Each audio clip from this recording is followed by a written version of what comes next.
Uh, I'd like to explain something. I'm quite surprised of the collection. I didn't know that that would be this evening, and I would like to correct one thing about it. It's not my birthday on the 31st of December. It's my mother's birthday. I have never had a birthday. It was my mother's birthing day. And I think we should change all men who said that they had a birthday, or women who have never given birth to a child, should retract the statement and stop honoring ourselves.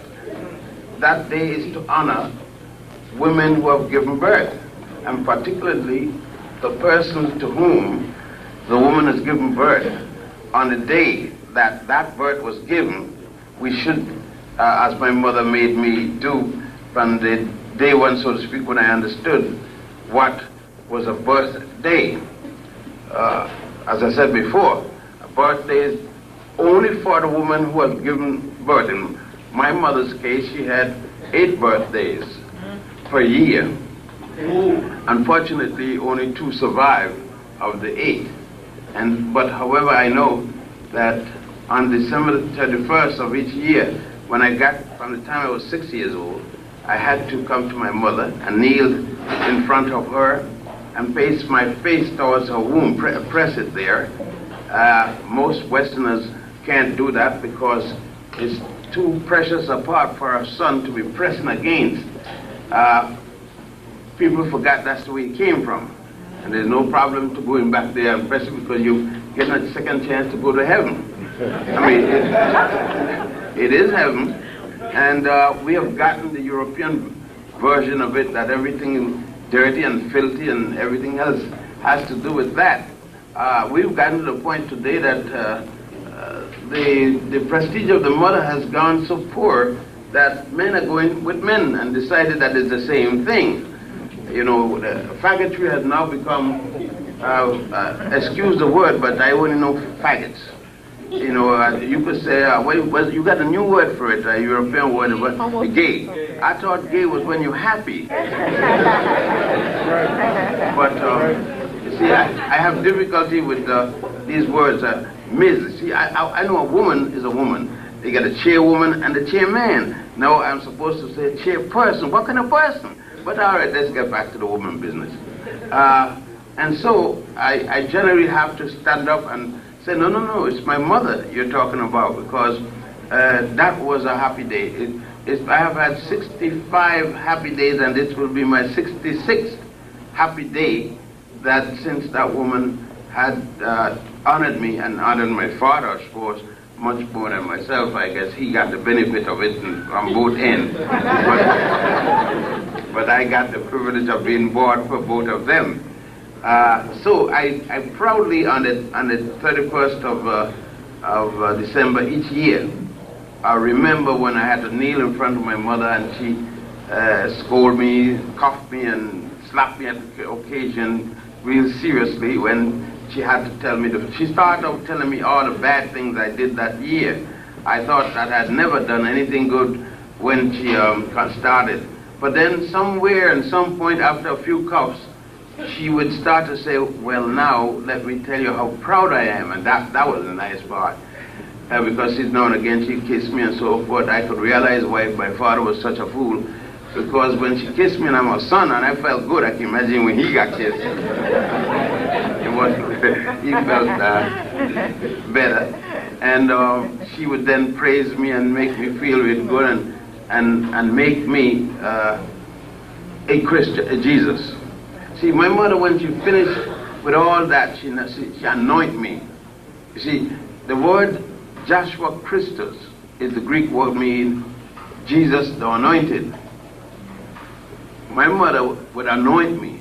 She would take the garlic and the sweet unguents and everything like that and make a kind of an anointment oil, and then she would anoint me to go for the next 12 months of the year.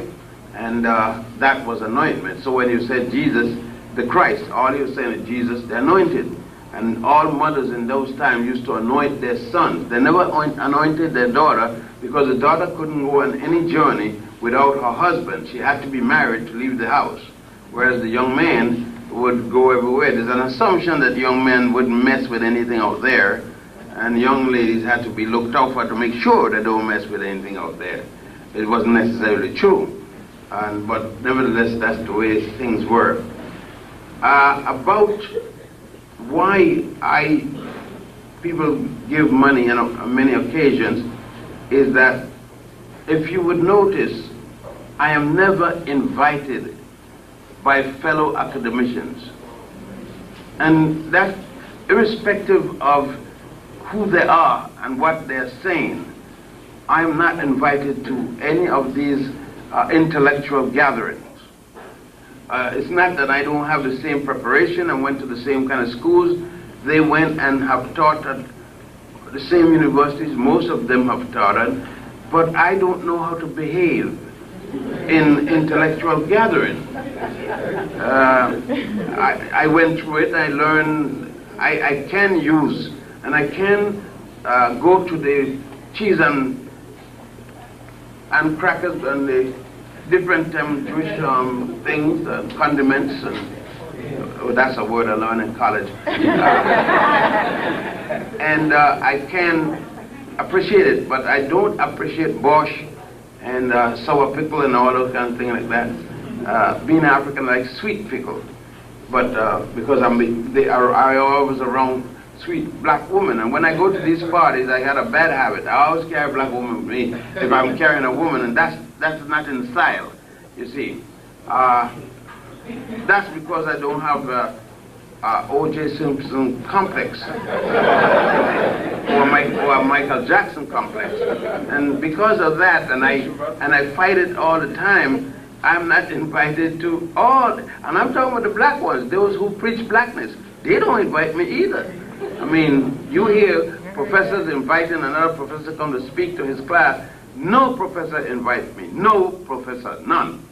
I'm invited by the students on campus to come to speak to them. Administrators on campus don't invite me. They don't carry my books in public. Nobody wants to see, if you teach in your administrator in a college, you don't walk with my book and read it on the subway, because wrong people may see you. You walk with Bonnell's book, but Bonnell would quote me 60% of his book, but you walk with his book, not mine. Is that proper? So I want you to understand. Now, about the digging, I don't dig anymore in Egypt. As I said, I'll be 76. It's not that I've got so weak after all. I could do some more digging.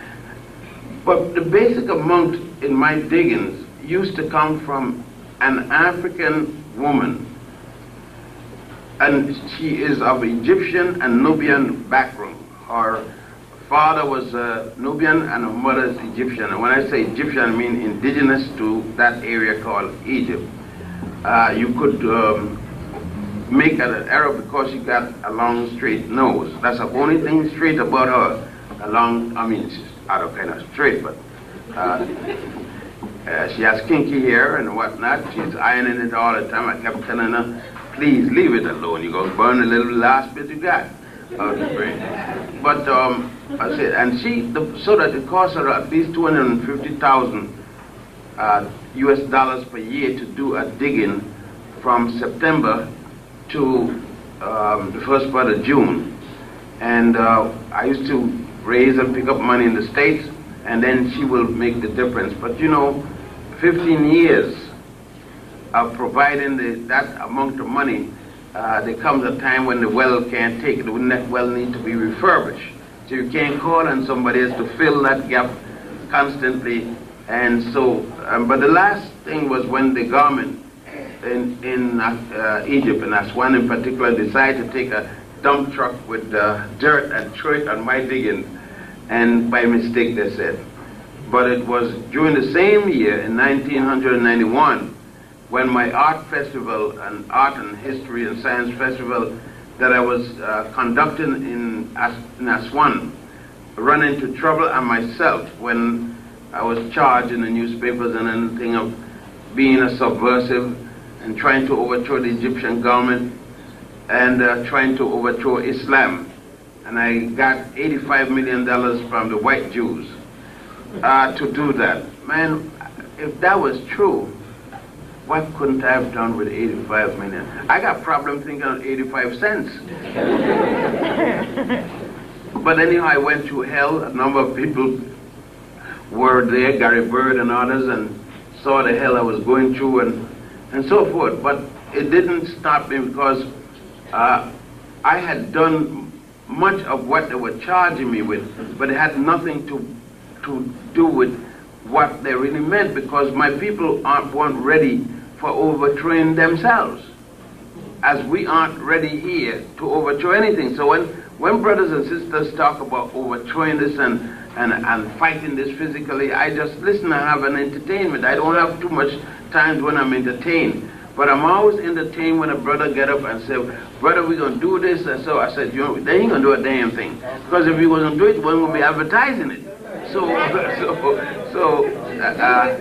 you just go ahead and do it. And then when people be dying, then I know he's doing something. But he's just doing it. What he's going to do, he's doing it at the floor right there to impress somebody. So I let the brother get a little chance to woof off. But after that has been finished, and I don't think it's finished. Once in a while, things that happen to me in Egypt that make me know you never. It's just like going. The United States government got in the Truth and Thing bill that they passed, where you couldn't go and hear your record and buy the copy. Last time I heard, I had 63 pages, and when I went to find out, I said I had 63 pages, but some things were blocked out. They asked me if I wanted to buy it. I said, no, I have money to waste. Do you think I'm stupid enough to believe that you stop keeping a check on me? I got to be a real perfect ass to believe that you no longer follow me around and check. You don't have to. You get the information right in the crowd. Somebody is there for you. I mean, and I'm not fooled. And I'm not going around look and checking each brother and sister to see which one is doing it. I know it's being done. So with that, I'd like to make it clear. It's like a fellow named Curtis Alexander, Dr. Curtis Alexander, who decided to publish my book without permission, you know, and make the loot and my money. Or other people who decide to do me, because my policy is I will never take a black man to a white justice. I will never take a black sister to a white man to decide for us and my children what is right or what is wrong. Now, because of that, many people abuse me and do different things, knowing that I will not take them to the white man's court.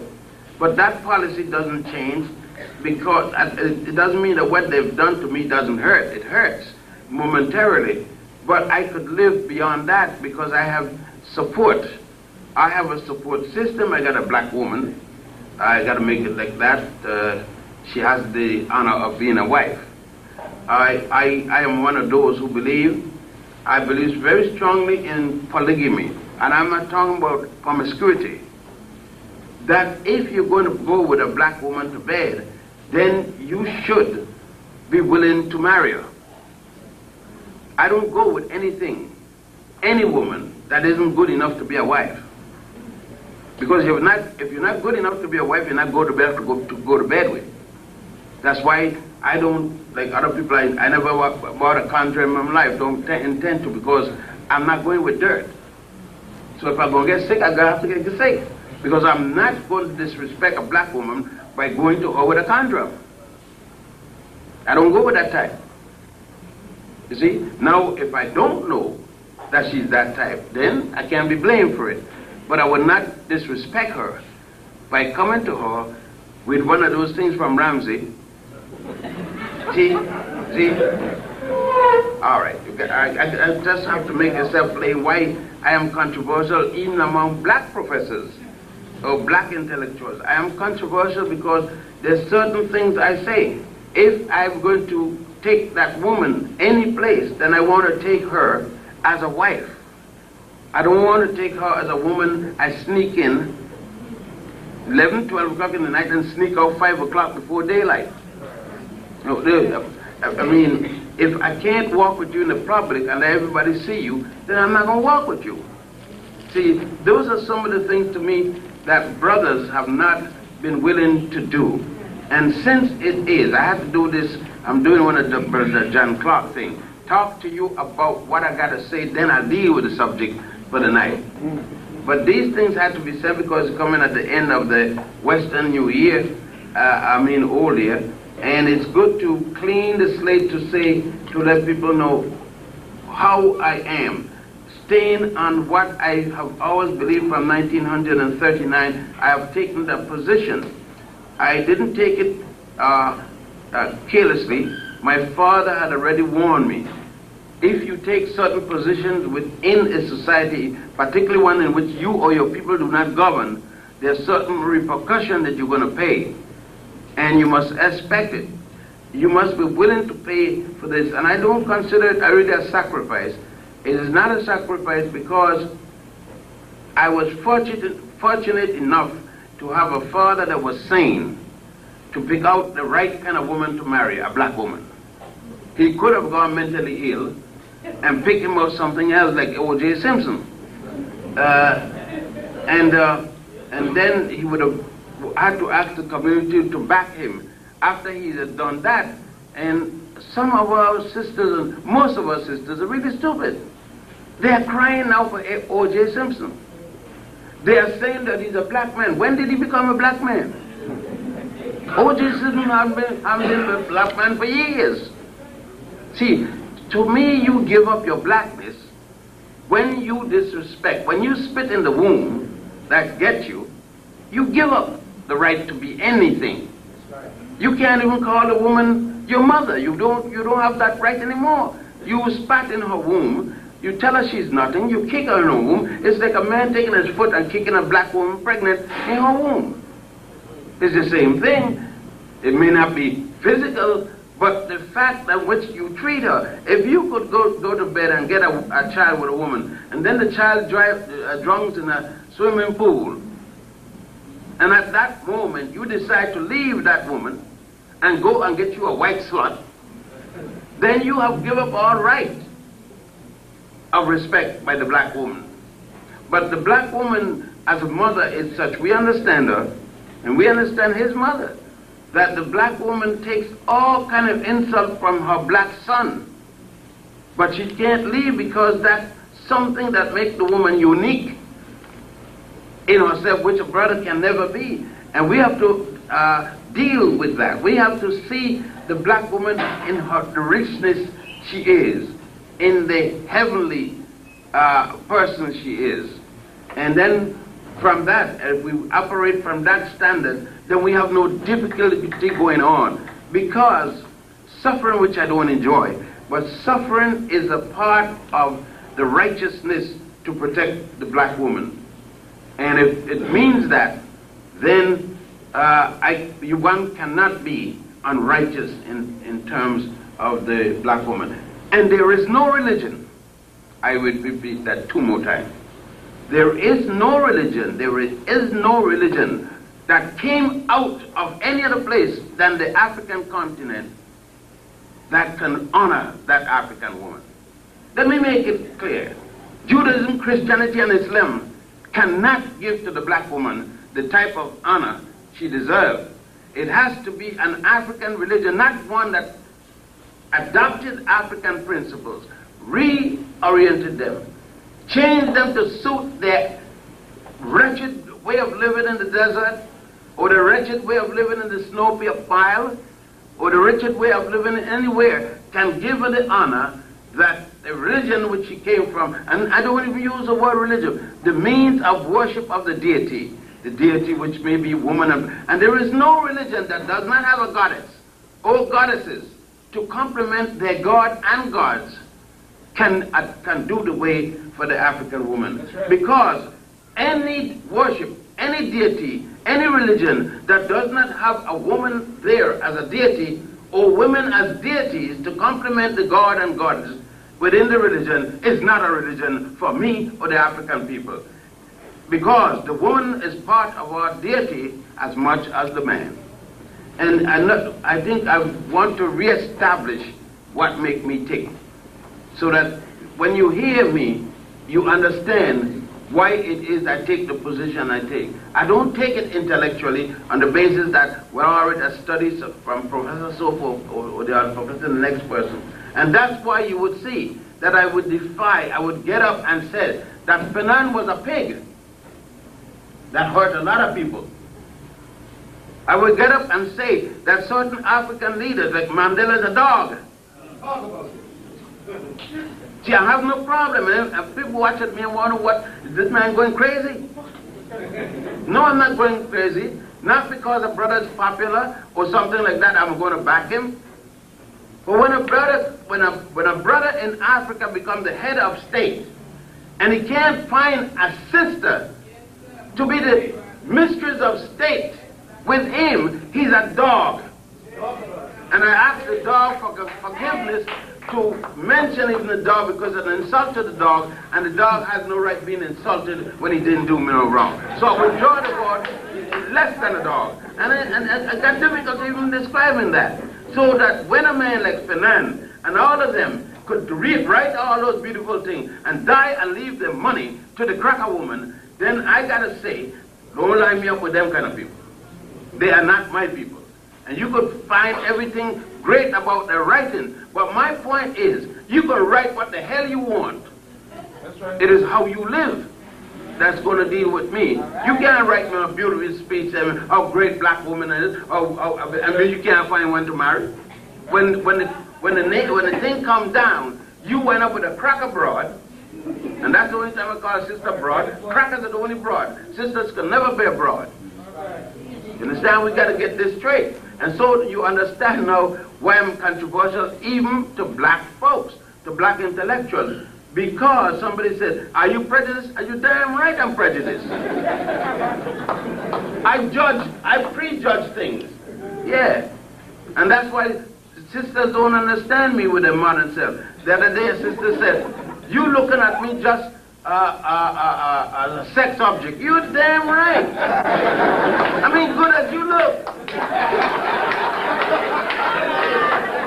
You coming down the street looking all sweet and got all them succulent things up there. And, I mean, God damn, you don't want to look like a European woman. Be proud. Be proud of every bump you got. The front bump, the back bump. And when I look at you, I say, good, Google move. You be happy because I am praising you.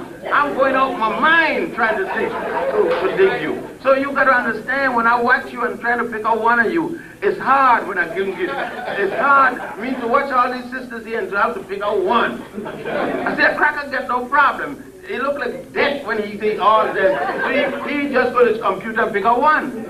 You see, they get dating thing and computer thing.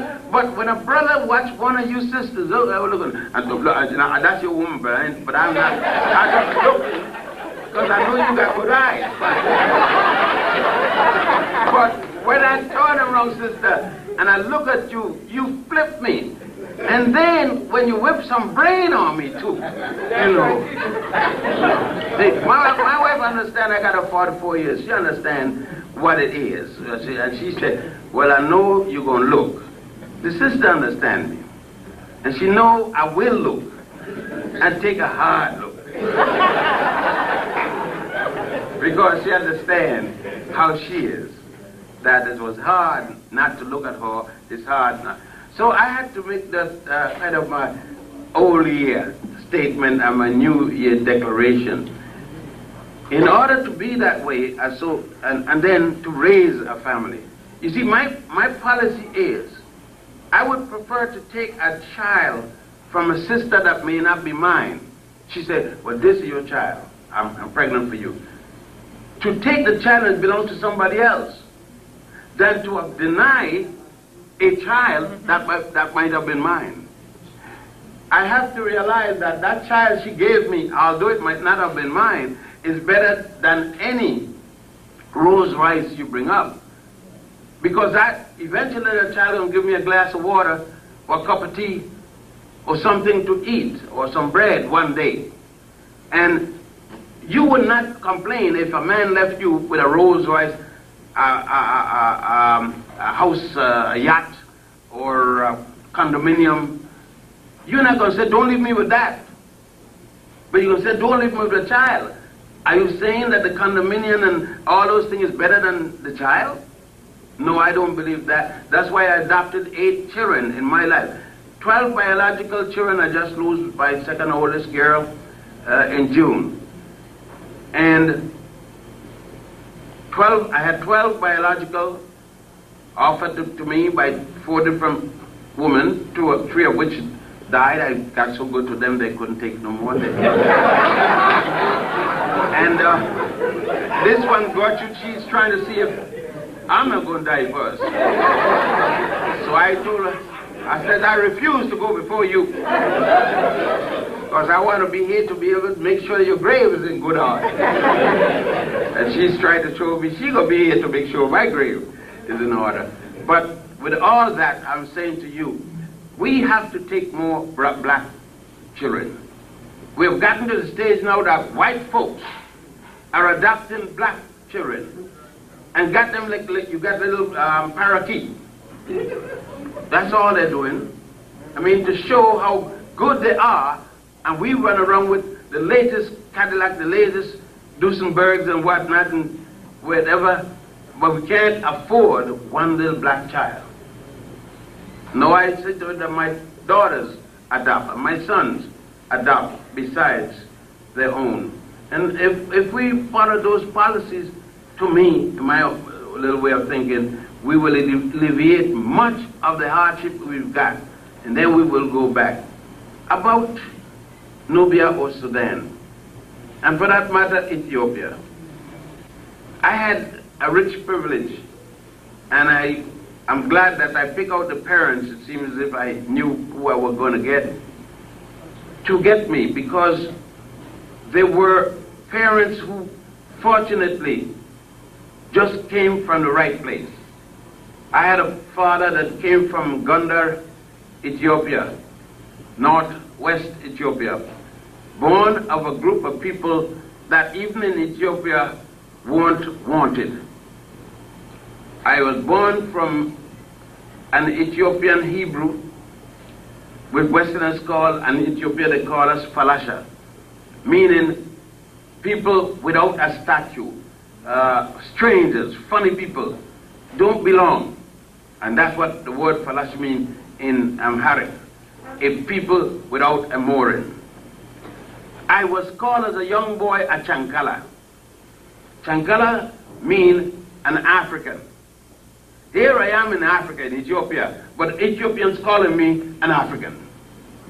Because we were given some jive that we are Hamitic, Shemitic, and all kind of ticks and wicks that don't mean a damn thing, imposed on us by a guy called Selassie. I was born under that condition. I born as a young man where I had to get off the few sidewalks that they had. I had to get off it when certain Christians passed. I could not be on the same sidewalk. I had to walk off. That's the culture in which I came. My mother was born in Puerto Rico, in the Caribbean. Some people call it the West Indies. I don't know the place, West Indies. I thought India was at the southern end of Asia. But so I've never seen a West Indian in my life. I've seen black folks, Africans, who call themselves West Indians. They're stupid enough to not know. And even those with the biggest education still call themselves West Indian. Well, she was of Yemenite parents who had gone to Spain and wound up in Puerto Rico. And that happened to be my mother. They were also called in Puerto Rico Maranas, people of Marana family. It meant the black-skinned Jews of Spain. And they moved on and came down to the Caribbean. In every one of the islands ruled by Spain at one time or the other. So it gave me an opportunity to have a background of the homeland, the motherland, and of the Caribbean. And a little, if you could say, and I minimize it, and my mother did, having to do with that Asian peninsula, was inhabiting long before the Arabs got there. coming down from a part of the Caucasus Mountain, that peninsula was occupied by another group of people that goes back to biblical, the Hebrew biblical days. I'm not dealing with the European Kazakhs. I'm dealing with the earliest Hebrews that's supposed to have come from the land of Chaldea, around the city of Ur. Now, with that, understanding that background, and believing that that background, particularly the second part, dominated my character because that's all I was taught. In my youth, I had gone from, at 1924, my father was assigned by the Lidyasu government. That's the government that Selassie overthrew. Lidyasu was the grandson of Menelik II. The word Menelik should be Abna Hakim. That was the name of Menelik I, Abna Hakim. In 1924, when my father assigned there, I was 6 years old, being born in 1918. We were assigned to Brazil in an economic position. It was not diplomatic, it was in the office of the Consul General. Ethiopia had no Consul General officially with Ethiopia, but since Brazil had gotten its coffee from Ethiopia, Ethiopia had a relationship, a commercial relationship, and the charge d'affaires, that was the official title of my father. The charge d'affaires had to be there. Assigned there, in 1924, the revolution came. Selassie and Abuna Johannes poisoned Zarito, the daughter of Menelik II, whom Menelik had left, to watch and raise up her son, his grandson, to turn over the government to him at age, when he became of legal age of Ethiopia. By that time, the overthrow, sponsored by Selassie and Abuna Johannes, my father could not go back to Ethiopia because it was no sense going to Ethiopia just to die at the hand of Selassie and Abuna Johannes. The Abuna is the head of the church, by the way, and the emperor is bound to protect the church. The church, Ethiopia had then a Christian government.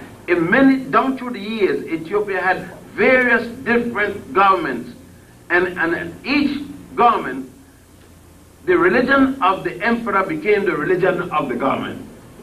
And in this case, the religion of Menelik, the ancient Menelik, before him, the first Menelik, had made the country a Hebrew country.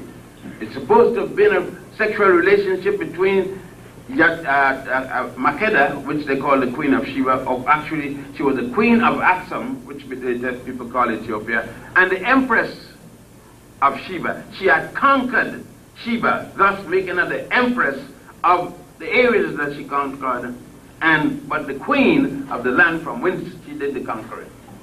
We need to keep the history straight. She, by getting this son, changed the religion of the country by, at that time, the Ethiopians worshipped the god Amun-Ra, the same god that was worshipped in Egypt, that was worshipped in Sudan, that was worshipped in Meroe, that also was worshipped in Ethiopia. That god was equally worshipped in Penwet. Penwet today is called Uganda, Kenya, Somalia, and parts of northern Tanzania. It was the largest empire of Africa in ancient days. Well, Amun-Ra, the earthly part of God Ra. Ra was the God of all God and the greatest God, and was only depicted as a sun disk. You will notice that Amun-Ra is depicted as symbolically as a goat with the horn, a ram with the disc between the horn and the rest of a human body. And that was Amun-Ra, a representative of Ra. Since no man could have seen God, and we still say, no man sees God and live. No man sees the sun and live. If you go to see the sun, the rays would blast your brains out and you die. So you could hardly look at an eclipse without looking at it as some diversionary measure. Now, these are the background that is very important. My father couldn't go back. I went from Brazil to Cuba trying to get home, because if my mother was the one that was born, my father was born in Puerto Rico, it would be easy for her to come. But in those days, the immigration law said a woman, an American woman, she was born in Puerto Rico, therefore had right to American citizen, could not bring in her husband without problem. But a man could have done it. So it was difficult for my mother to get back to Puerto Rico. And finally she did it after 2 years in Cuba. I then was brought up in the Virgin Islands, U.S. Virgin Islands, mainly St. Croix and Puerto Rico. Because my father practiced law, my mother's family, he joined up with my mother's family, were in the field of largely medicine and law. And it's that way I lived between the two islands, on occasion going to St. Thomas, because my mother had an uncle there in St. Thomas, Marcos Cruz, who was the director of police. So back and forth those islands I grew. I was trying to tell you, I had the privilege then of being brought up as an African boy in the Caribbean, which they call in the West Indies, and in the Spanish language and the English language, and a good extent to the Danish language. So that was the quote-unquote multicultural thing they're talking about these days. But I did not take on about myself Latino. What the hell does it mean? It means a person who reads Latin, or come from a country where there's Latin. Well, Latin is in the English language too, and is in many other Western languages you find a big amount of Latin as well as a big amount of Greek. But I would not take on any divisionary name to try to separate me from the African people.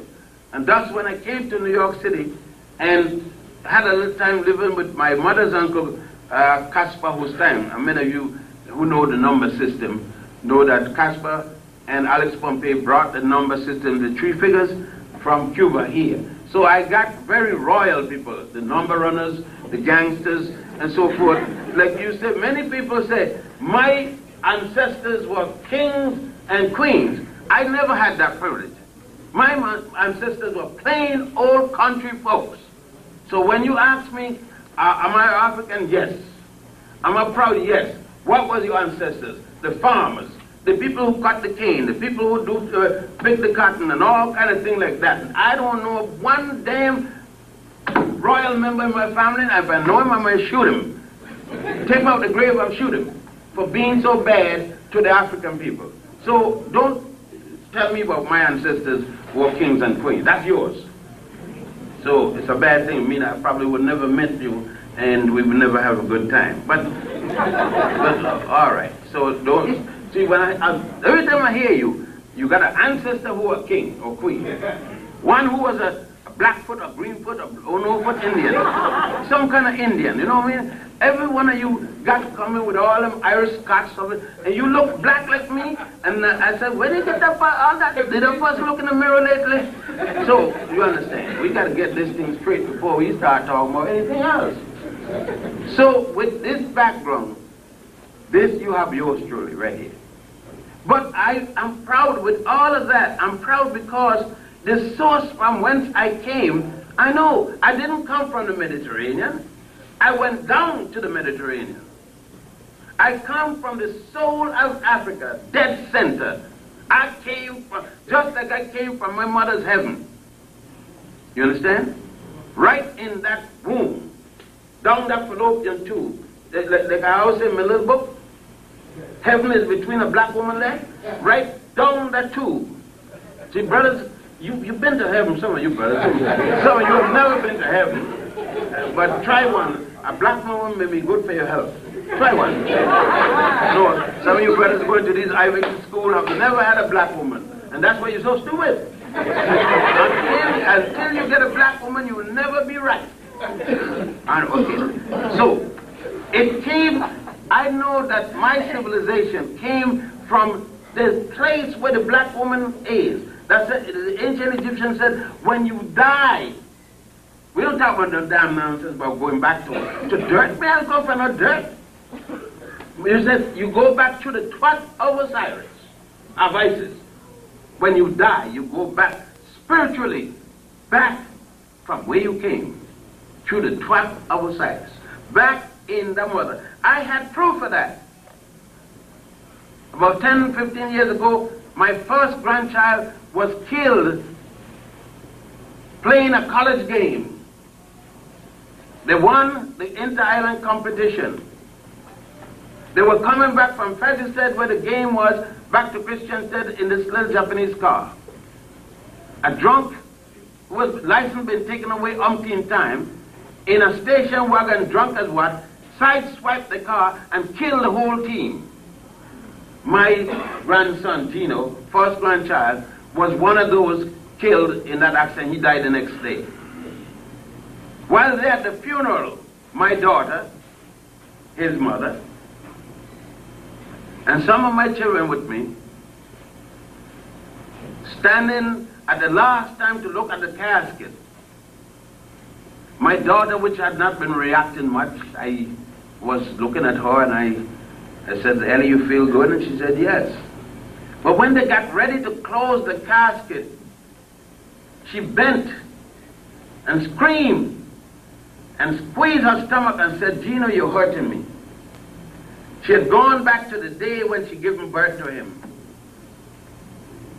They make me further understand the woman a little more. You can never, brothers, understand a sister because you can never have that experience. You can't even have experience of a cramp in a menstrual period. You will never know. You can empathize. Even a doctor, physician, a gynecologist who's a male, he can empathize with it, never know. She went back to birth. And then I understand. I understand. And my mother was a midwife, and I've been many times and cases with her. And I thought I knew about childbearing. I didn't know a thing, my daughter. And then when we got back, I didn't say anything to her because she go to the funeral, we went to the cemetery, buried my grandson, and we went home. And she was just jolly, serving the people and everything, and I called her on the side, I said, Eleanor, what happened in that church? She said, Daddy, I gave birth to Gino. I said, don't talk stupidness, girl. I said, your son died 19 years old, 20 years old. She said, Daddy, I felt like I was giving birth that day in the labor room. I said, but the labor room was our house. In the house you give birth, I was right there. She said, Daddy, you can't understand. She was right. I couldn't understand. She was giving birth that day. She said, Daddy, I felt the birth pain. And after a while, I sit down and I said, you know, she must be right. Because I would never know. But that's why they said, the birth pain she felt is the birth pain I felt when I went to the Sudan. When I took with 11 brothers, Dr. Lewis and others, Brother Dix and others, just this summer, in July, when we left Khartoum, and we drove 5 hours non-stop into the desert, dead into the desert, no trees, no nothing. And we stopped at a place called Naga.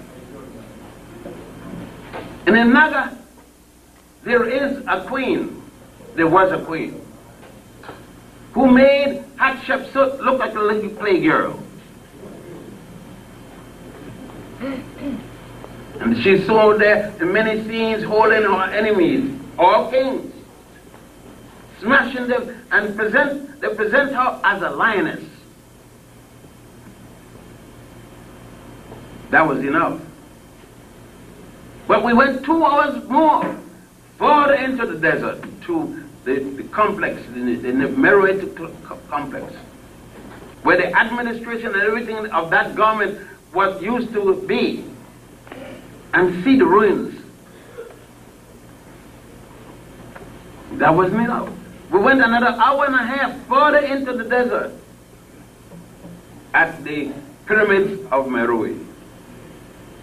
7 hours, way in the desert, no track, No roads. We had to, because when you run over the road within an hour, the tracks are covered up. So each time you go, you have to know by sights on the mountain.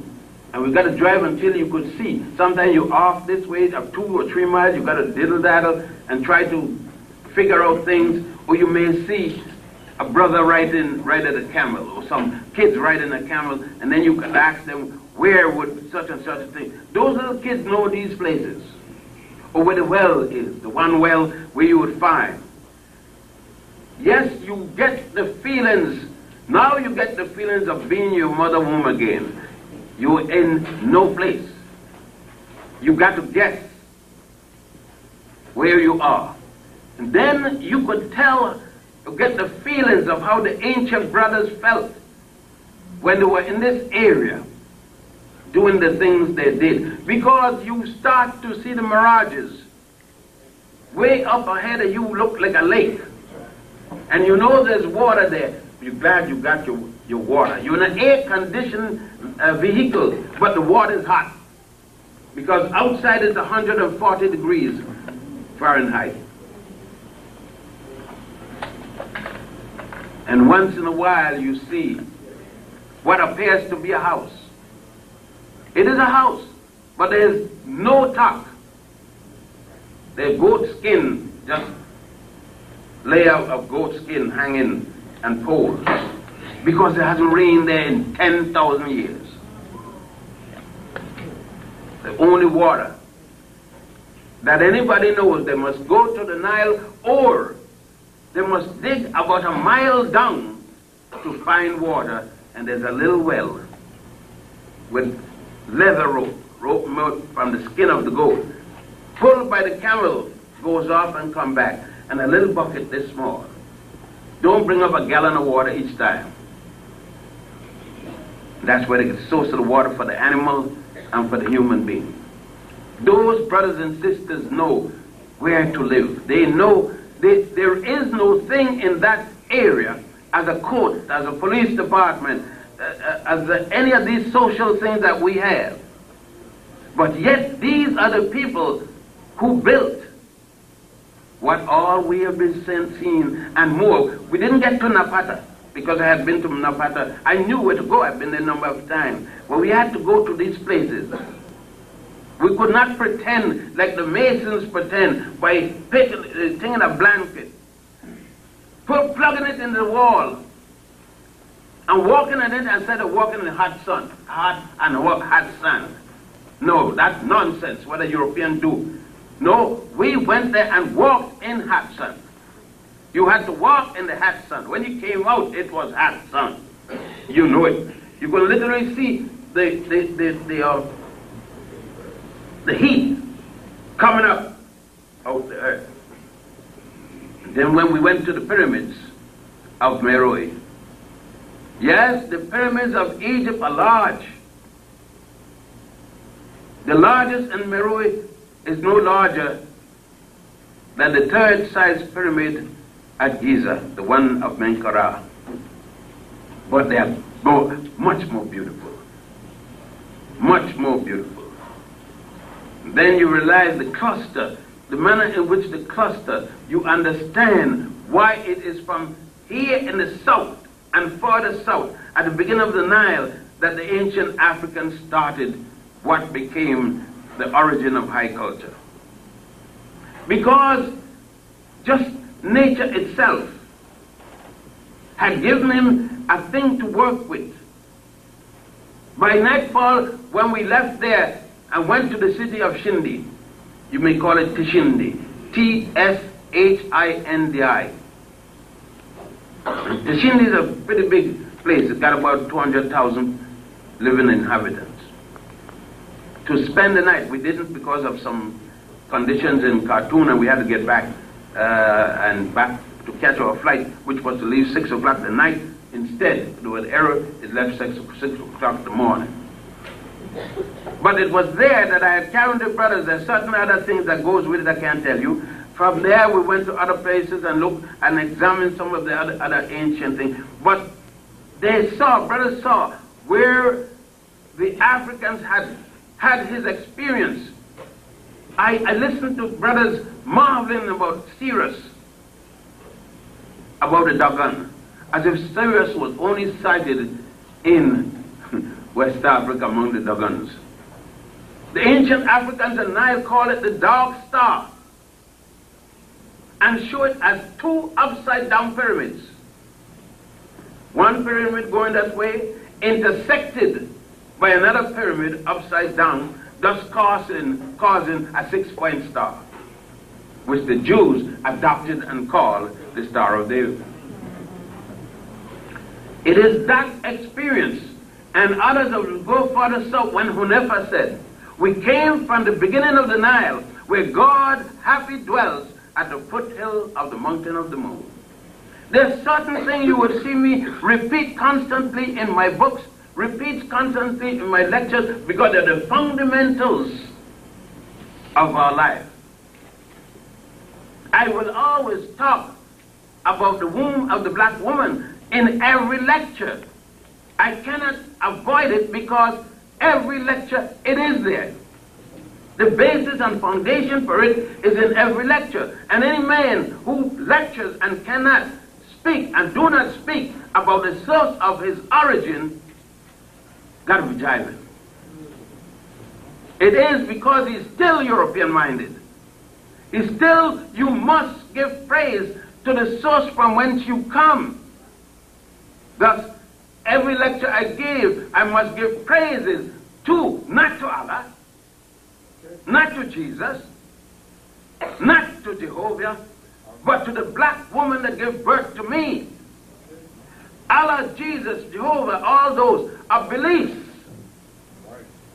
My mother is not a belief. That's a reality.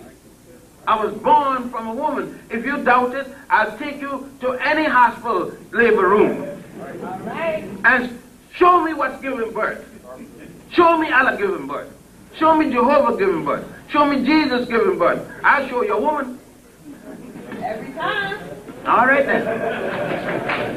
There is no guess about that. All the other things are theories.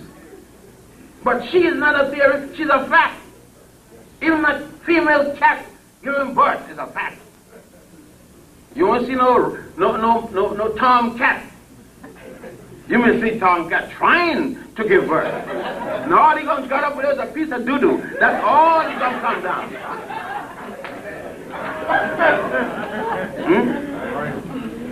All right, now we got to separate the myth and the fiction from the reality.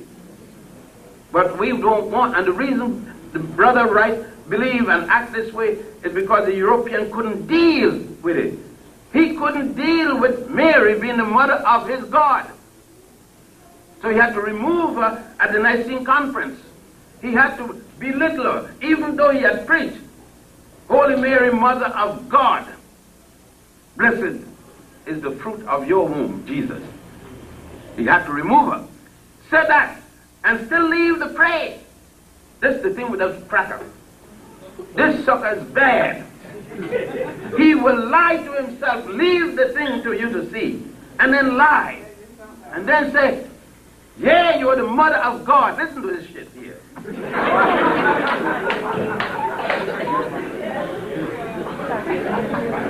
She's the mother of God. But she can't go in the church of her son to preach, to say something about him. And then she got her son with no man. What's wrong with sex? See, the difference with me in Egypt, all of Africa, is that I show sex to be God. They show you God men with a constant erection, such a erection that at the end it get a little curve. Gone out so long that you have to put some strength to it. At the end you have to put a curve so it can stand there without falling. In the next scene in Egypt, in the chapel in Abydos, God Osiris, flat on his back with erection. False erection there is. And in the next scene, you see Isis receiving the sperm from this penis to get the immaculately conceive a child. Here in the Western world, there's an angel that come and put the baby in Mary, but no penis. But the angel got a man name. There ain't no female angel ever mentioned. Now how the hell did the sperm get in Mary? Something had to put it in there. It went in by remote osmosis. Even if it's an angel, a bird, or anything, at least the ancient Egyptians deal with, but they show the penis, and the bird sitting on the penis and has a vagina on the penis where the sperm is going to enter. But we can't deal with that. We can't even deal with that. I remember one time my daughter was going like this. I said, Cola, what's wrong with you? Daddy, I got pains, I got cramp. I said, well, why you doing like that? She said, well, Kwame's here, and I want him to know. I said, if Kwame know, would you still have the cramp? He doesn't know, but you got cramps. If he know you're going to have cramps, yeah, I got going to have cramps. Then let Kwame know you got cramps. And if he asks you why, he said, look, I got my period. This is a biological fact that's going to happen for a number of years yet. And if you don't know, let me tell you. See, my mother tells me, boy, let me tell you. There's certain times of the month I got my period. That time they had no such thing called napkin. It was a towel. She said, this here is menstruation. You don't mess with a woman with this when she has this. You understand, boy? Yes, mama. See, I don't have no problem. I ain't raping nobody because she had done tell me. She told me, you rape any woman, I'm going to kill you myself. We're going to tell you how to talk to women. So you don't have to rape nobody. You're going to know how to get some yourself. And your own initiative. I'm going to talk to you. I'll get your father to tell you. I can talk to you. I tell you some of the things that women do when you know you're hitting strong. Some of the reactions. So then you don't got to rape nobody. You know if you don't get none, go on someplace else. You don't got to rape because you're wasting time now. You understand? So mama tell me all the things to expect some of the things that women gonna do that says no. Don't waste time because it's gonna be no. And she tell you, well, I got to think it over. Stick boy, you got a chance.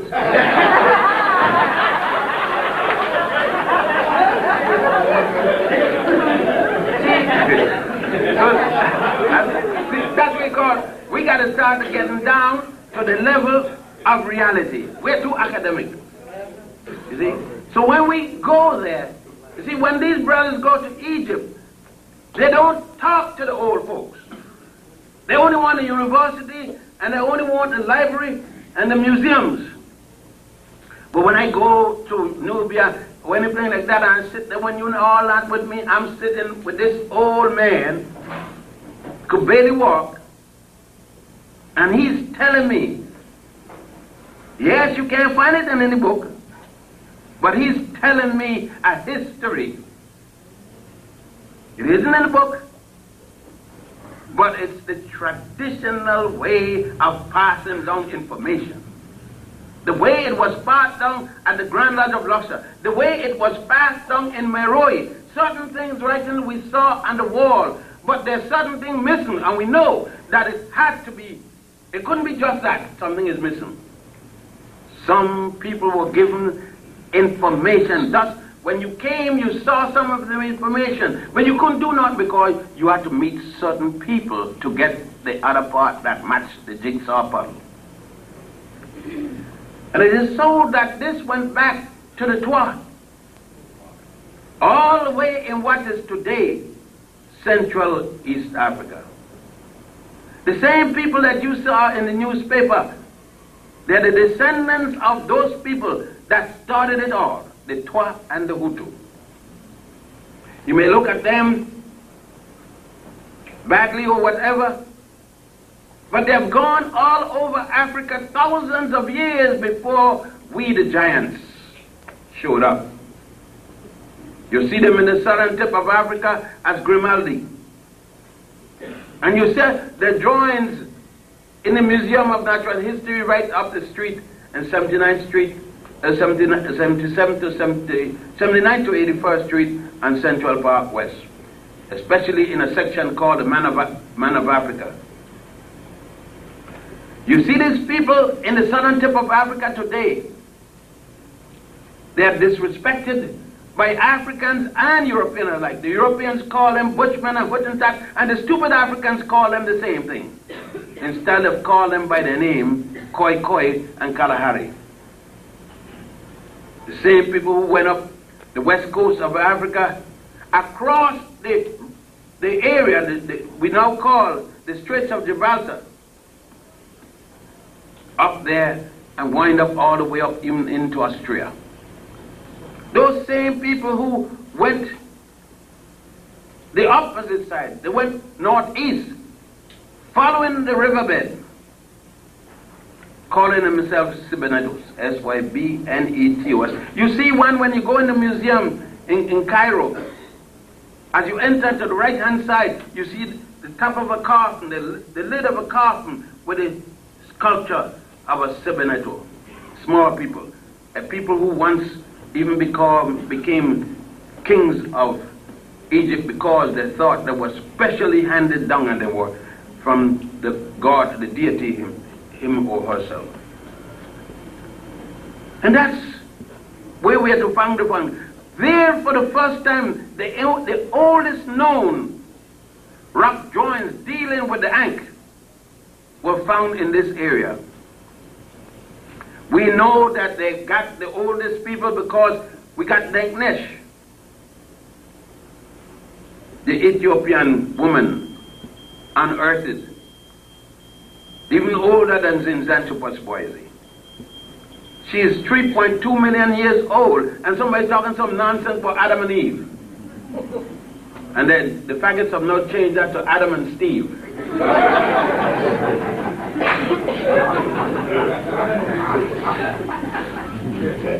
All the time we look at it, nature reveals to us the woman as our progenitor. When we thought we had the catch and brothers were feeling good with Zinzanthropus boise, let's break that down. Zen-Jan, Black Coast. That was the Persian language called Africa, East Africa, the Black Coast, or the Coast of the Black. Anthropoid, Anthropus, Boise, the Englishman who put up the money to do this study.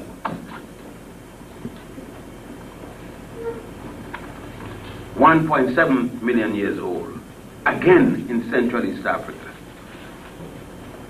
Why there? The hottest place on earth. Why? Because it's out of the sun, out of heat, generates life.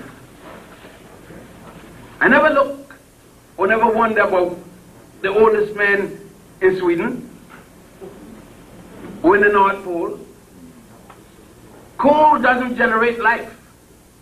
Heat generates life. And so while you looking for Pond's cream and skin lightener, I'm looking for darkening and pomade. I like a sister who gets dark lipstick, especially one who got lips like mine, who are a little thicker. Because when these lips collide, it vibrates. You ever heard of a bottle of champagne being opened? when you remove those two lips, God, it's like a vacuum. This joint. Now, you said that I don't have thick lips. I'm not going to blame you. It's no fault of yours. Because when it gets close to mine, you know, it will make up the difference. You see, our history is so great. Some people say, why you always make jokes? I said, because I feel good talking about my history. I feel so, I swell up inside. Some people say, why do you go on? You don't stop. What the hell? I want to stop dealing with African history. I only 3 hours of sleep. That's good enough. Because I got to get back to this thing. If you get into it, you get into the digging and all those kind of things. You don't want to stop because nobody wants to stop eating honey. Nobody wants to stop loving. You stop because you can't go no more. But you don't want to stop. You understand what it is? When stopping time comes and say, you know you're going to stop. You say, God, I wish I could go, but I got to stop. I got to go. you know the feeling. Well, you get that feeling reading about yourself. You get that feeling finding out more about yourself. When you find a new piece of rock with some carving or some anything on it, here comes it. And people say, well, it's 12 o'clock midnight. You say, well, what the hell that got to do with me? See, my wife said, but you don't go to sleep. What am I going to sleep for? I mean, she got good stuff, but I mean, but this stuff is even better because it's talking about the good stuff she got. You get what I mean? All right. So it is being involved with this, being involved, and when you find that everything points to here. Hunefer said it best. He said, the priest, high priest Hunefer, we came from the beginning of the Nile, where God happy dwells, at the foothills of the mountain of the moon. He was talking about that he and all the other Egyptians where we come from. So when all these crackers start talking about Egypt is a white land and all that, I won't pay no money to those suckers. Because I had read where Hunefer said where we come from. I have seen the papyri, not in Egypt. I've seen them in London, in the museum in London. There are a lot of things you can't find in Egypt no more. You got to go to London, you got to go to Habsburg, and you got to go to Chicago, you got to go all over in Crackersville. For him to tell me, he stole my mama and grandmama and great-grand whatever all the way back then, telling me about stealing, that I am a thief.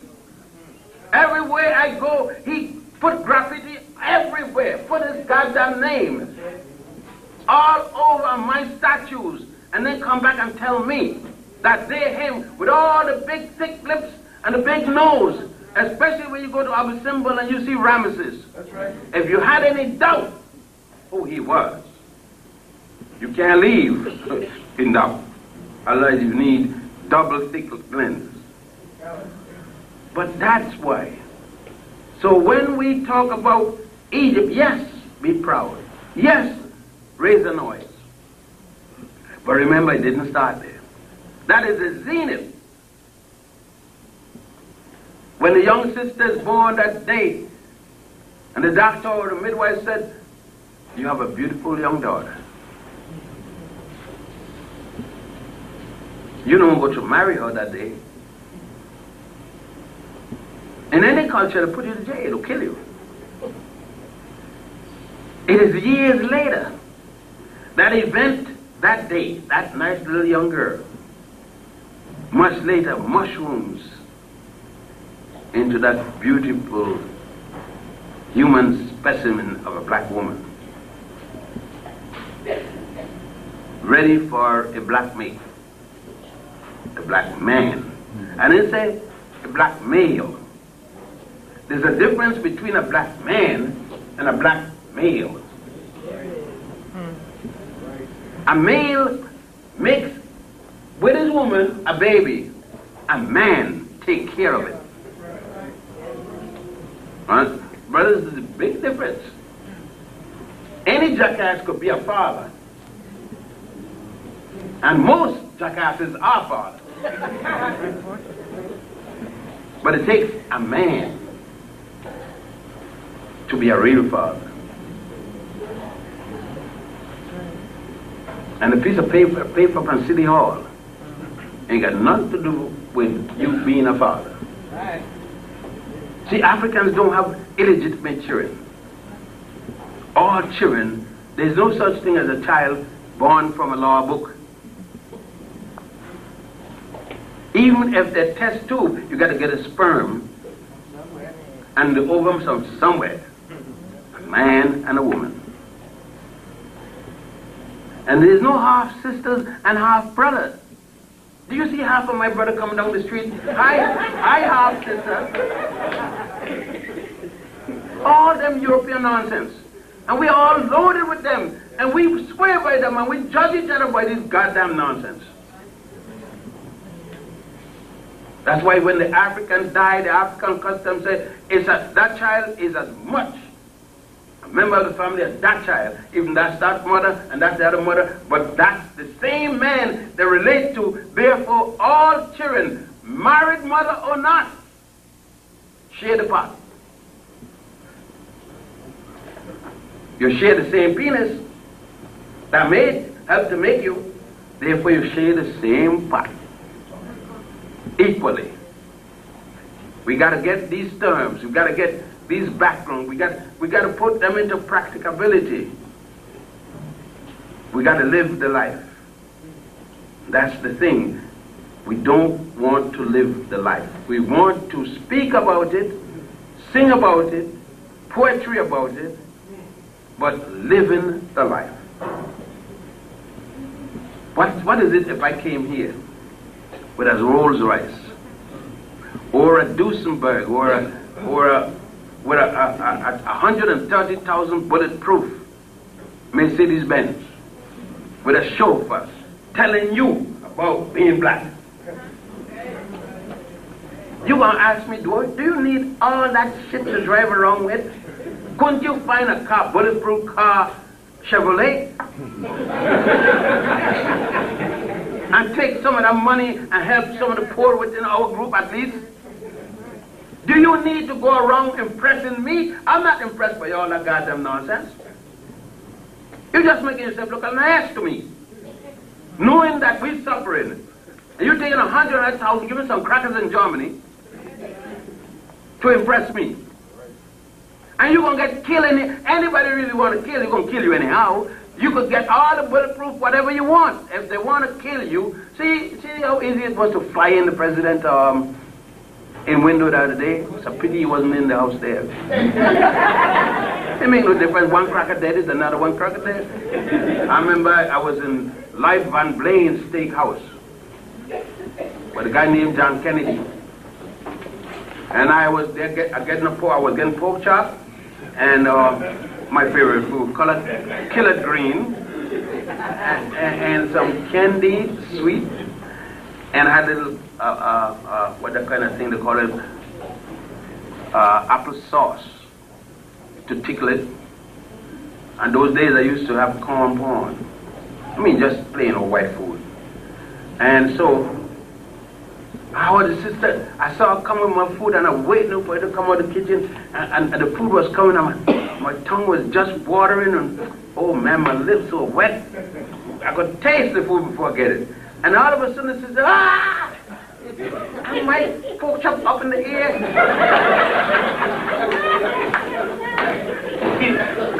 I fell with the chops on the floor.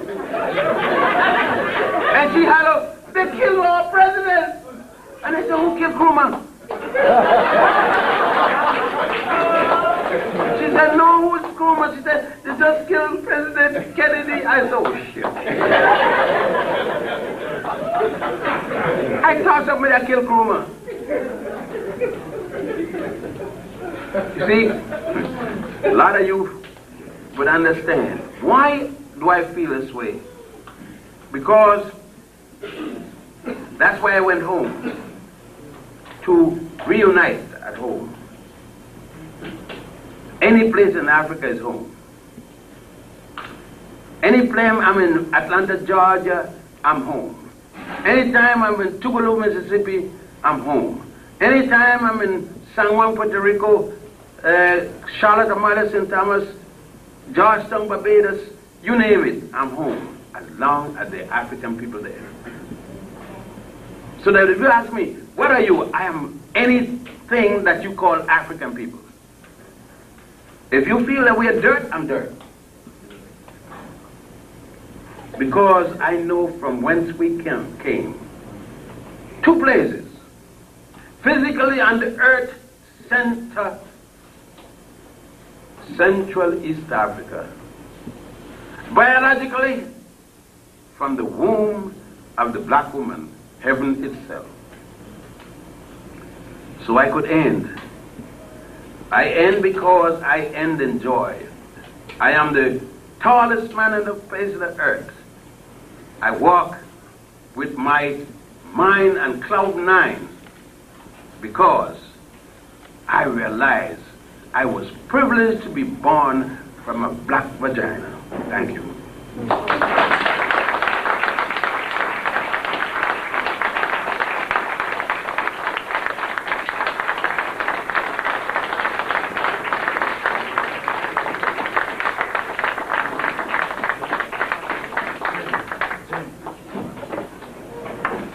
Thank you very much, Dr. Dan.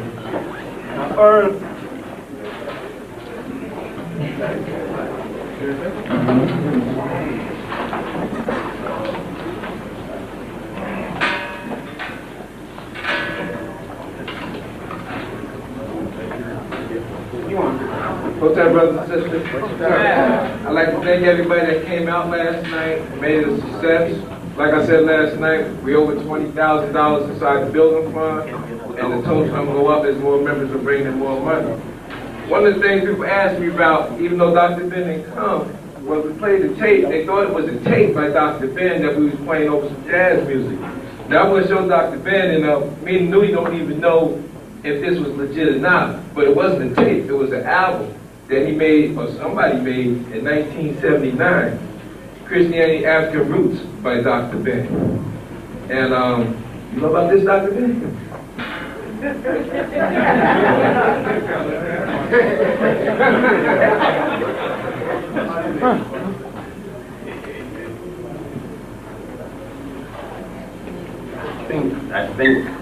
I think that's what Brother Harris, Clarence Harris in Detroit. I think so. That's what it is in Detroit. And stuff. And what I'm going to do, if it's all right, is I'm going to make copies of this and use the excess money for this just for the building fund. Okay.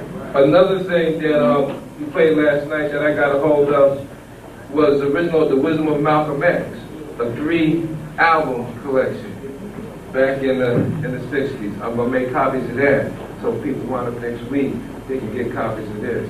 Some rare albums I was given, the brother gave me about 1,000 albums, Brother George. And I went through the albums, and I brought some of the rare ones that was down there. I brought them to the dance last night.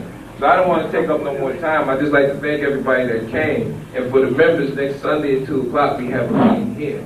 If anybody wants to come sit on our meeting, you feel free to come at 2 o'clock. We'll be right upstairs. Thank you very much.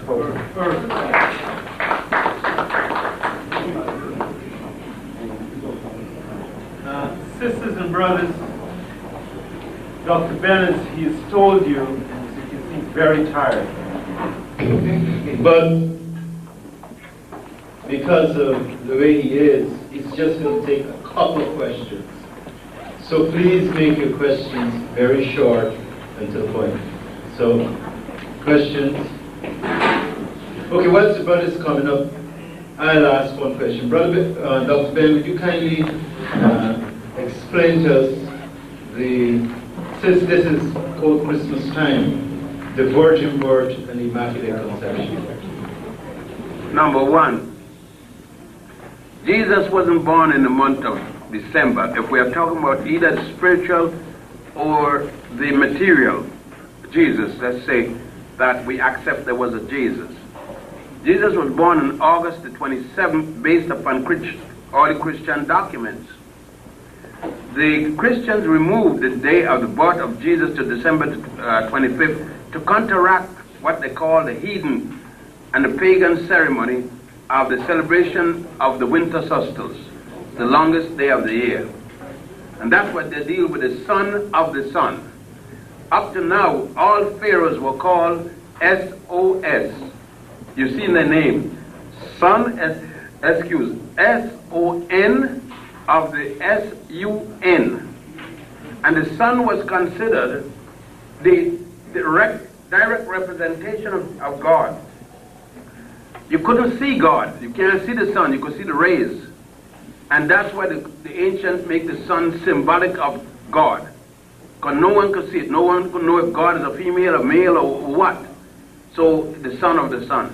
They moved the day to do that, so that so many Christians were still celebrating the solstice, that they said, well, all right, no, it will be no exception. Nobody will know who you're celebrating, so they moved the birthday of Jesus, Mary, the day that Mary delivered him, to that day. That was expanded when the Greeks got it. If you remember that the worship of Aset or Isis was carried to Greece, and it became the Herculaneum worship of Isis. The Herculaneum. In other words, they were worshiping Isis just as the first Christians worshiped Mary. They worshiped the birth of the little boy in the manger. Huh? They came to see the byproduct that Mary had produced. They didn't come to see Joseph. His action had finished 10 months before. But she was there lying down. All you mothers, now, they ain't got a single mother in here can't deal with this day. You could think back.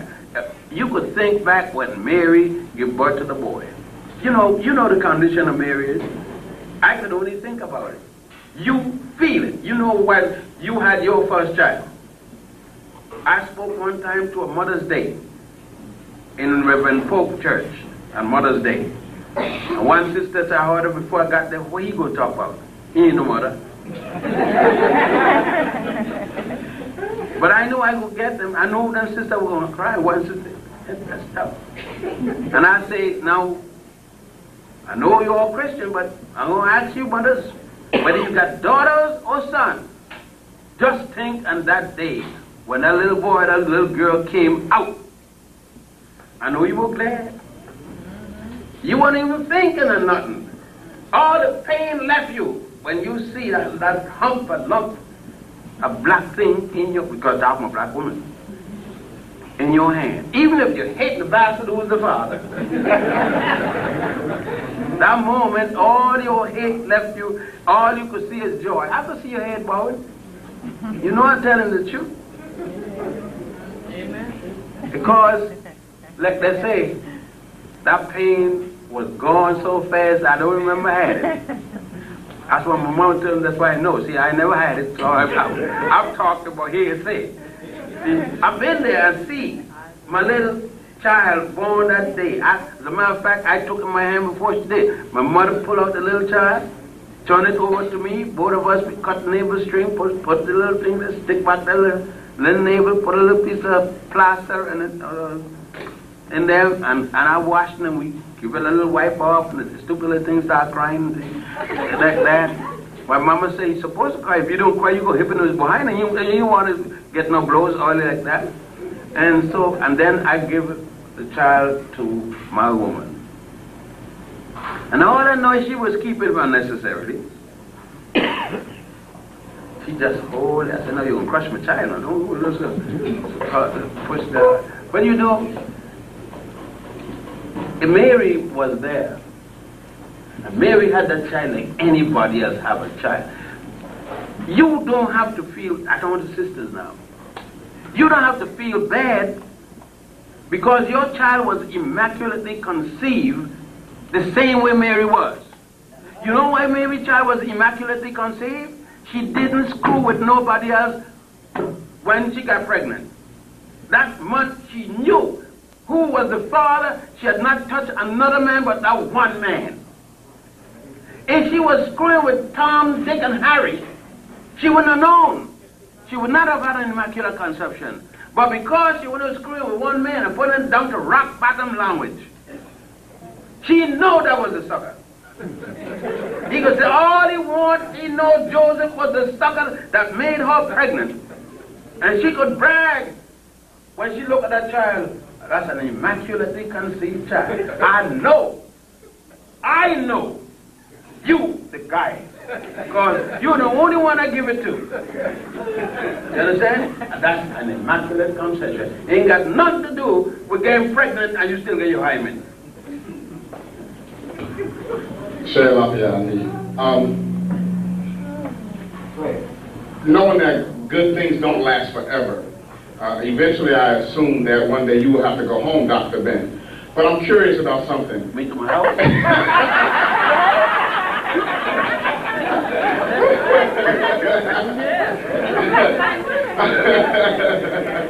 I'm curious about something. I had the good fortune of learning some of my first words about our history from you. That's right. And from that day to this, I've seen many imposters and many people who have come and waved the flag of blackness. And I'm curious if you have any advice for the people that are yet to come on some technique for identifying those who are imposters waving the flag of blackness. My brother, you see two types of flowers each day. One made from cellophane paper and other such material. Look just as pretty.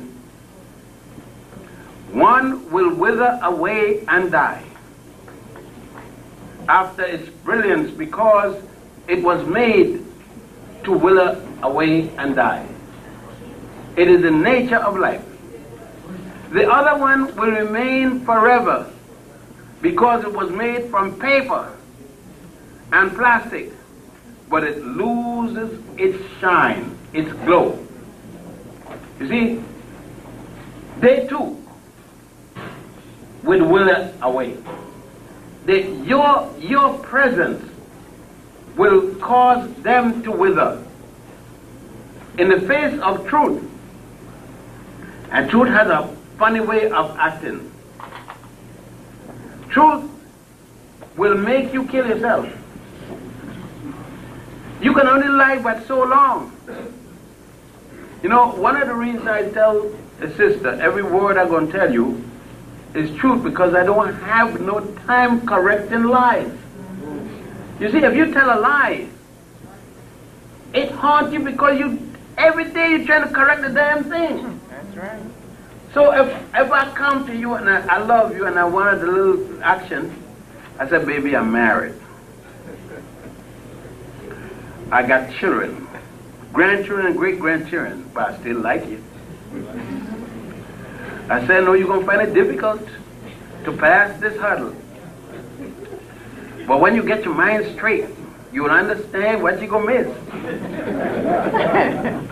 Now, if you come in, you know, and bless me with the good tidings, I ain't got nothing to worry. I don't have to lie to you and tell you what. I don't have a phone. It's the neighbor to take my phone.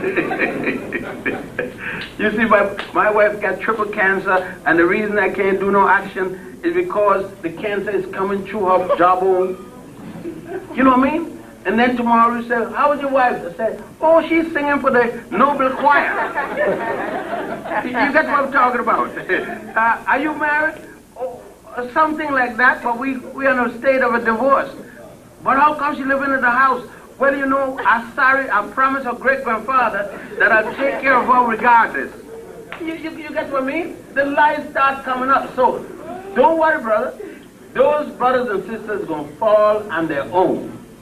Just keep steady, and they got to give in. You can't lie every day. That's right.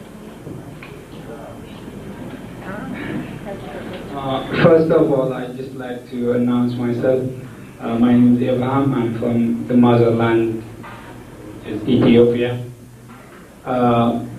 It's very great to be here and to listen his lecture. And I heard about him, his books, and I have a few books.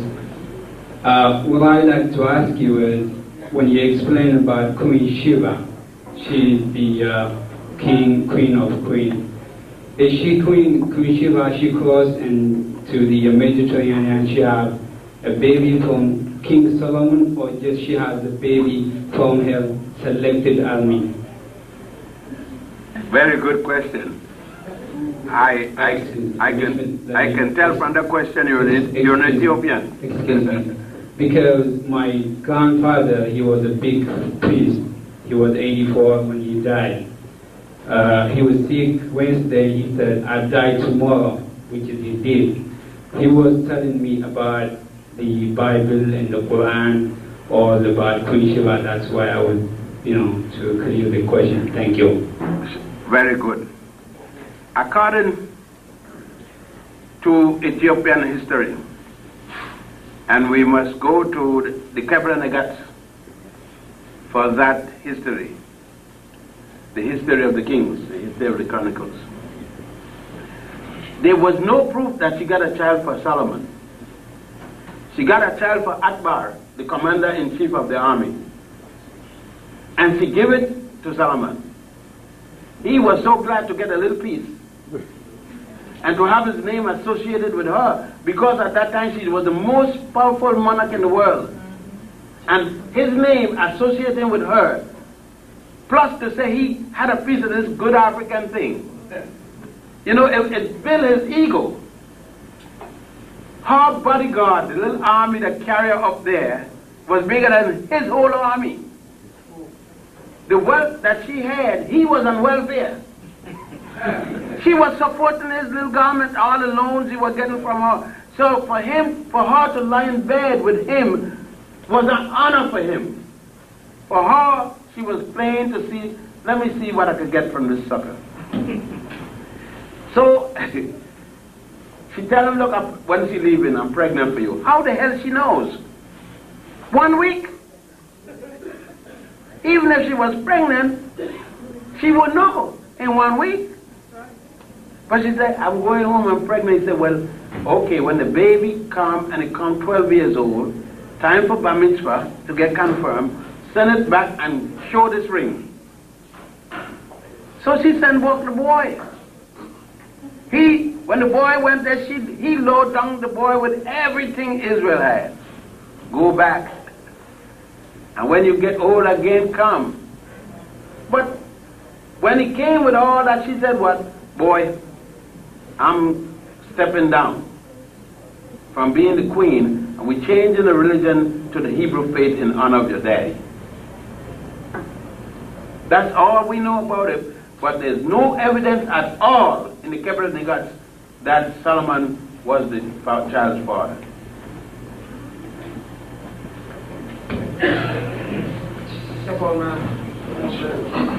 Good afternoon, Elder. I had the privilege of hearing you just a few days ago, 14 years ago, when you was at Rutgers.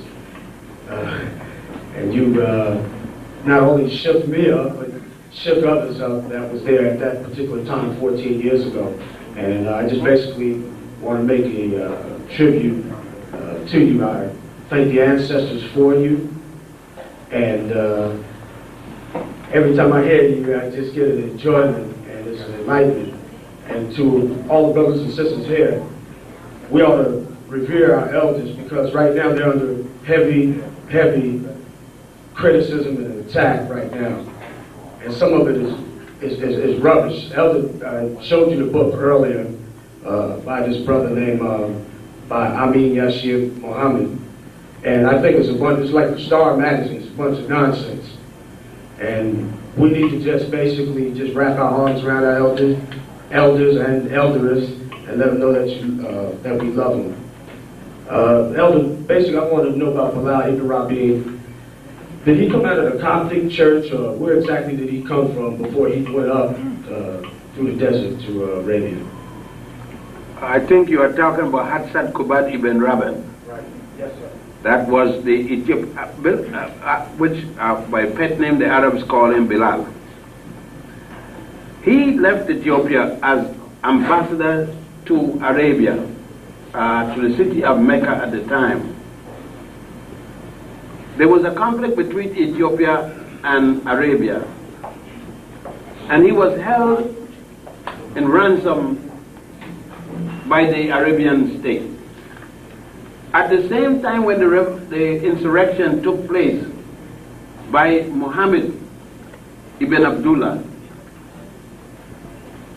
Umar, the quote-unquote, the Great,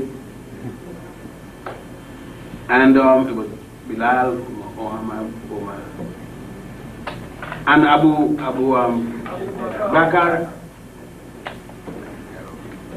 Bilal was part of the insurrection because it was against the interests of the same people that they were fighting, and they became a foursome. They asked, because Bilal was the best trained, yes, he came out of the Coptic church. Because he was the best trained, he was a lawyer. And people think that when you're a slave, all you do is dig in ditches. You got slaves who are doctors, medical doctors, slaves who are pediatricians, nurses. You did different things, just were owned by somebody else. He was the only one among them could be considered an intellectual. He was the only one among them that read to the extent that he did. Muhammad did not read anything, could not read his name. If he saw it big as his house, the letters, he couldn't read his name. And that's historic data.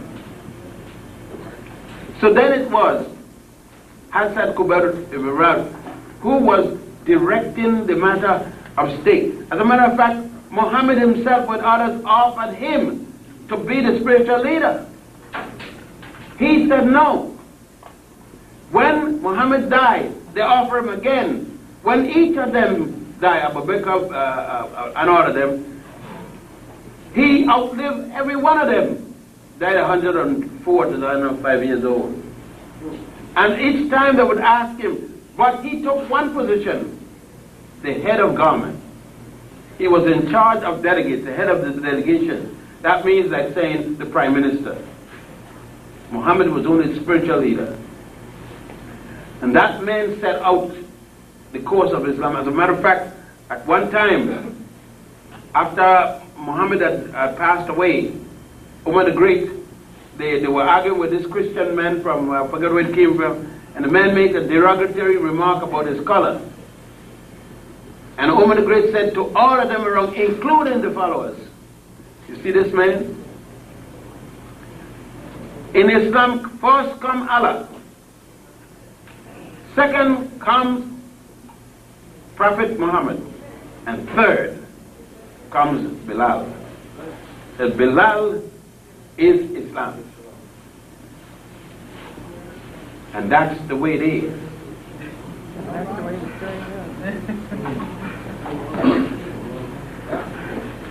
How are you, Dr. Ben? I'm very happy for you being here, and I'd just like to, like everybody, just to, clap your hands and just say thank you.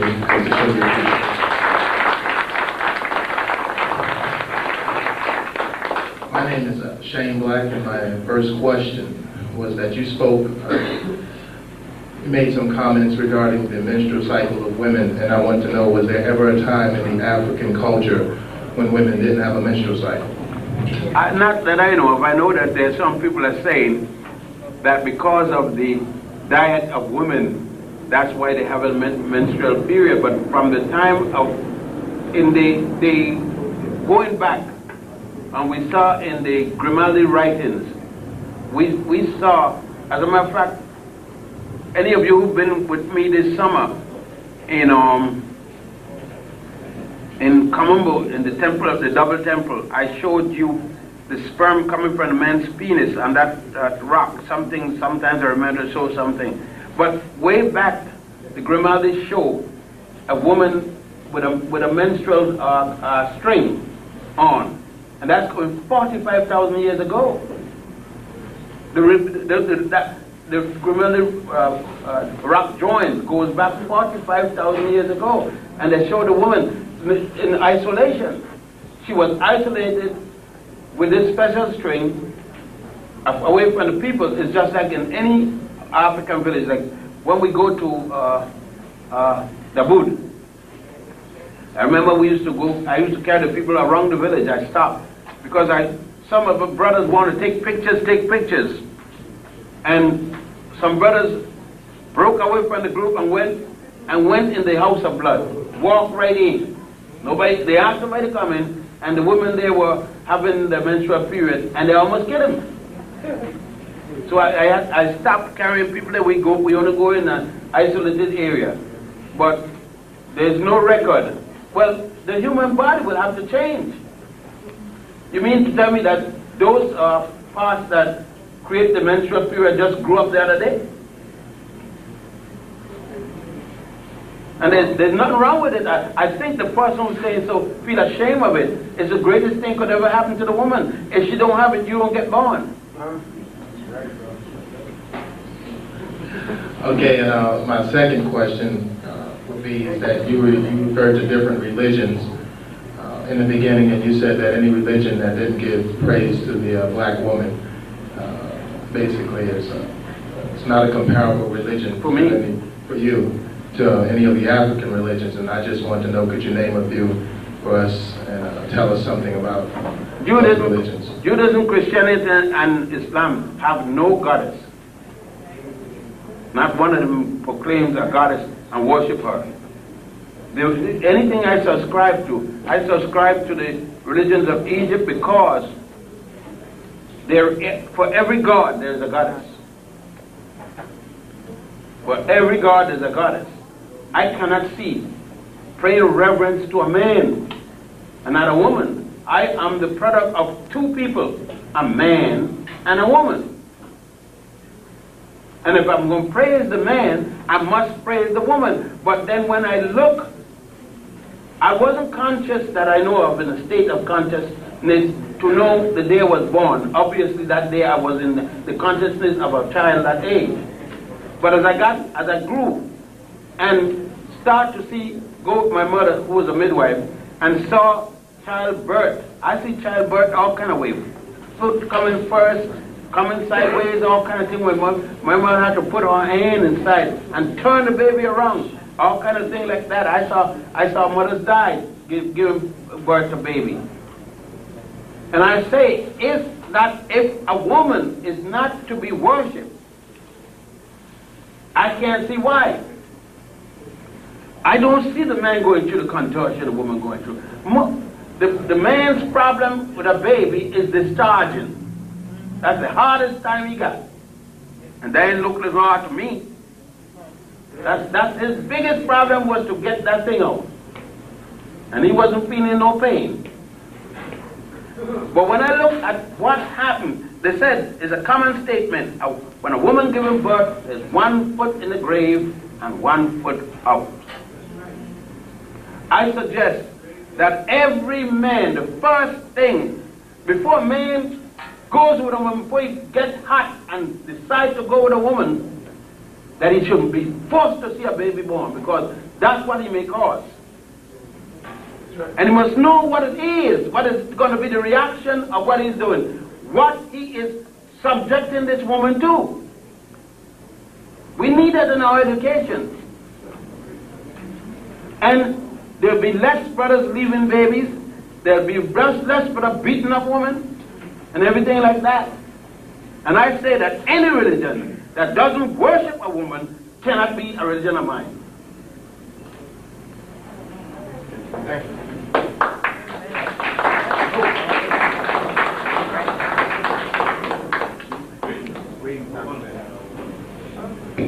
Greetings, Dr. Ben. What opportunities are there for one to travel with you to Egypt in the future? And if so, how can I find out about those opportunities in the future after today? Well, as you know, I used to have always an assistant with me. The last assistant I had has left on his own, and what I'm doing is to conducting the trip as I did before alone. However, the possibilities are going to exist, but I have already asked Brother Dix if he's willing to accompany me. I've always selected a young man. I never selected an old man, so I'm going to see if an old man got more loyalty than a young man.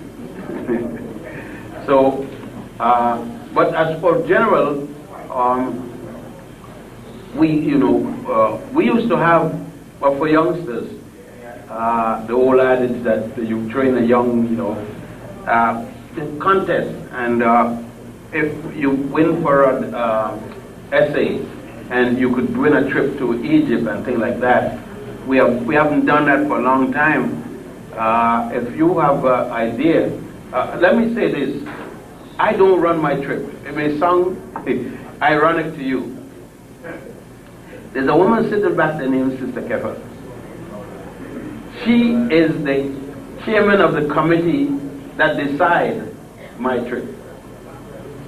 I don't go to lecture and make the decision I'm going to lecture. Dr. Lewis and his wife, they decide if I'm medically fit, could I go to this lecture or not. It sounds funny, right? No. A person has to know the limitations. My limitation is not in the business world. I am a poor businessman. If I sell a book for $5 and you came and said, I only got 3, I said, well, here you have it, brother. You see? That's me. And if I got 10 hours in a day and I've used 9 and you said, brother, but you know, the sisters and the little brothers, I said, if you don't keep me more than a quarter of an hour. I forgot that by the time I finish with a quarter hour, it take me another half an hour to get home, and then I get no sleep, I go on the next day. So, basically, about my tours, you'll have to speak to her and the committee. About my lecture, you have to speak to her. So it's not up to me these days. The body is starting to wear tremendously, and the brother was talking about, I'm going to have to go home one day. I'm trying to delay it as much as possible. I try to delay it as much as possible. Thank you. All right, hold on. I can get it to you. All right. Keep on.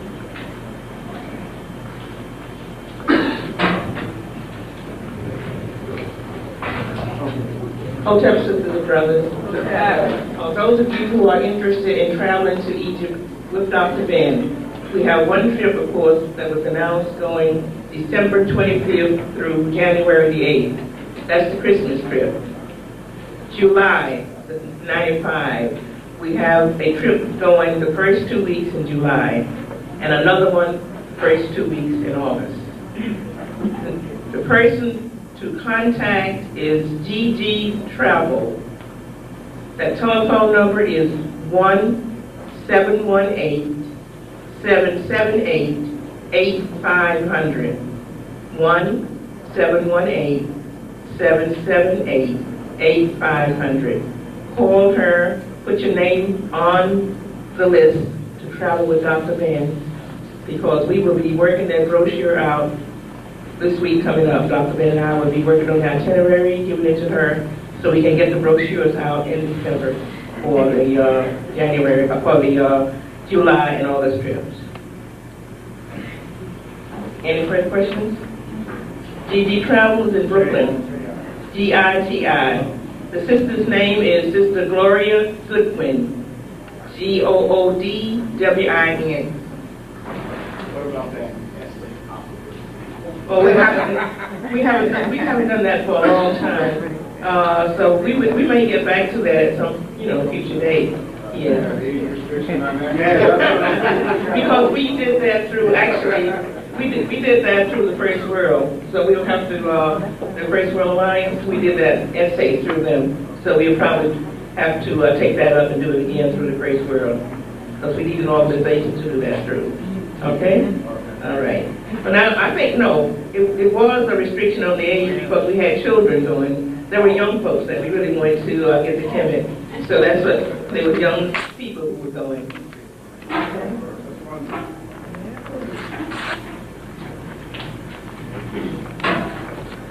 Thank you very much, Sister Kepler. Dr. Ben, Dr. Jeffries was in the back. He sends his regards. He said he had to go pick up his mother. He had to do what? His mother. Well, mothers get blamed for everything.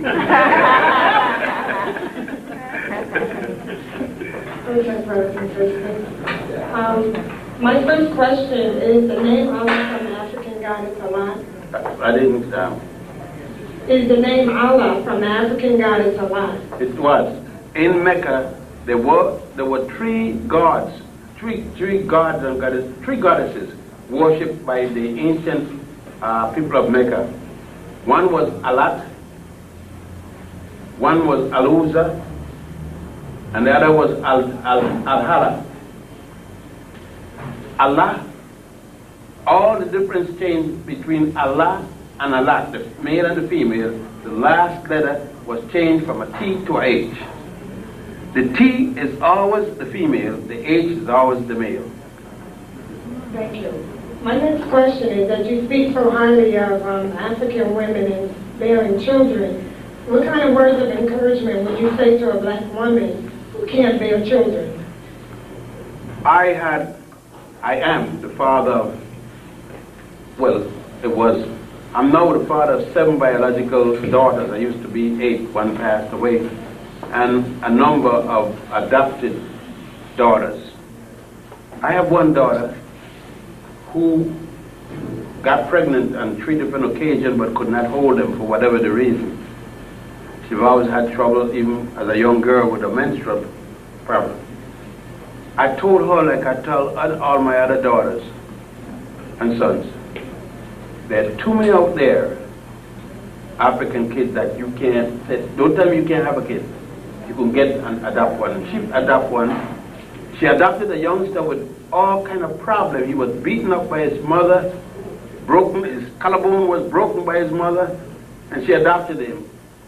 He had a hell of a time with problems and all kind of things because he couldn't understand this kid. And she and her husband, I gotta give him 100% credit too, stopped with the kid. Many times it almost caused the marriage to break. But now that kid is at 17, is going to go. He went down, basically my daughter and her husband live outside of Chicago in a basically white neighborhood because of the job of her husband. And she would make sure that she went into Chicago every Sunday so that he could be in a black environment in the church. She joined a Baptist church where he could get as close down to the earth as she could get, so he could be with black kids. I'm proud to say that she raised her son, and he's my grandson, that he's going to be 17, and he went to different schools. He had 4 scholarships at white Ivy League school. He picked out Morris Brown when he went to different schools and grew up in a white neighborhood because of what my daughter and her husband had trained him. So I said, adopt. Adopt a little one, tiny one, so that you, in your case, let's say, or any other young woman, so you could grow with a child. I grew with most of my children. I'm 76, my oldest kid is 55.